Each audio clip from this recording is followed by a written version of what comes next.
So you might have heard of the Godox SL60 before. That's this little guy here. It's served me well for quite a few years. It's been my go-to video light here in the YouTube studio, and it's great for people on a budget that are just kind of getting into YouTube or filmmaking in general. It's a great basic light.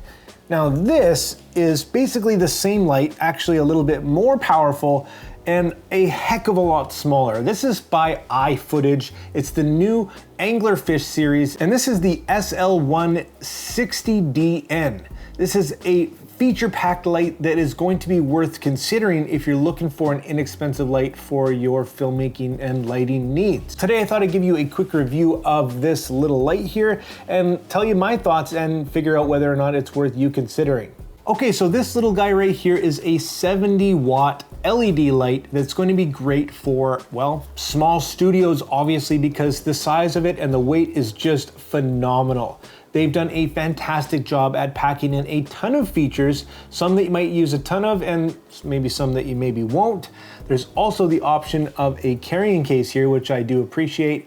It's for about $30 or $40 more, and it could have been packed down into a smaller, obviously, case if you ask me, but the option is there and they're much appreciated in my books. Now the light itself is going to be obviously very small, compact, and really nicely made. It's made of a plastic and metal combination. It's intuitive to use, and it's got everything that you need and even some stuff that you didn't think you needed, but you do. Like 2 ways to power this thing. You've got your traditional wall outlet, of course, and the ability to power this through batteries through a USB Type-C. So really cool if you're on the move, if you're out on location doing a shoot and you need a really easy and lightweight light that does pack a punch around you, well, this thing is definitely gonna fit the bill.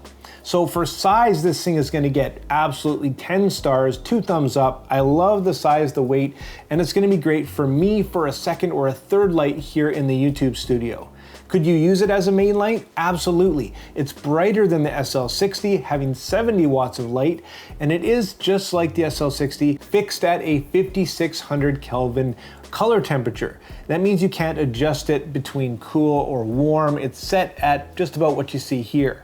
Now this little guy does have a fan inside, but don't worry, it's basically silent, really hardly audible at all. A great little feature that's gonna keep this thing cool. And it also has smart cooling technology that's gonna basically ramp up the fan when needed and only when needed to keep the noise to a minimum.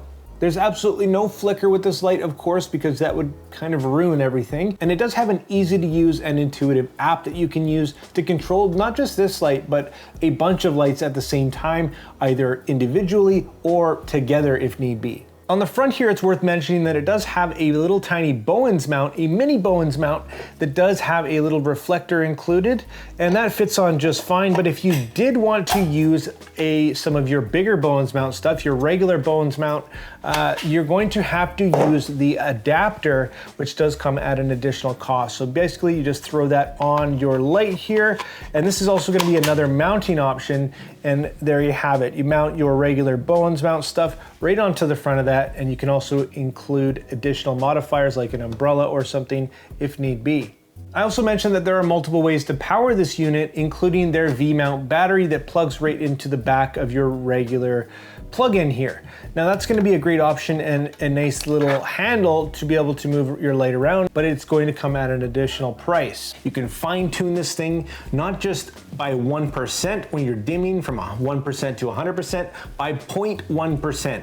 So this thing is incredibly precise, can be done from the back here or from the app. You've got all your FX if you are into filmmaking, doing something creative and you want your fireworks or your bulb or your explosion, all that stuff is built in. So really cool aspect there if need be. That's not really something I'm into a ton, but it's there if you want it. So would I recommend this light to you? Absolutely. I think at $189 US or $129 US with the carrying case, I think this thing is a phenomenal value, especially if you are tight on space or you travel a lot and you need a really decently powerful light to get the job done.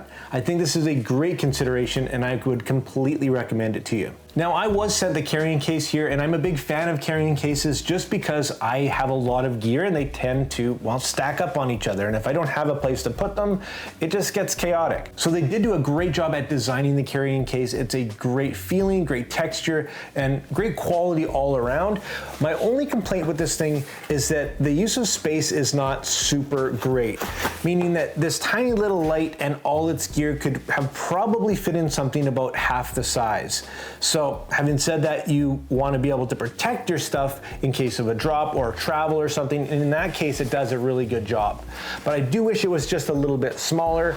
Now, would I buy the carrying case for an extra 40 bucks or something? Well, I'm not personally really sure, but that's going to be completely up to you. Guys, I hope this review helped you out, and if you liked it, make sure you hit that like and subscribe button, join the community, and like always, make mistakes, be yourself, and get out there and take some more pictures. See you next time.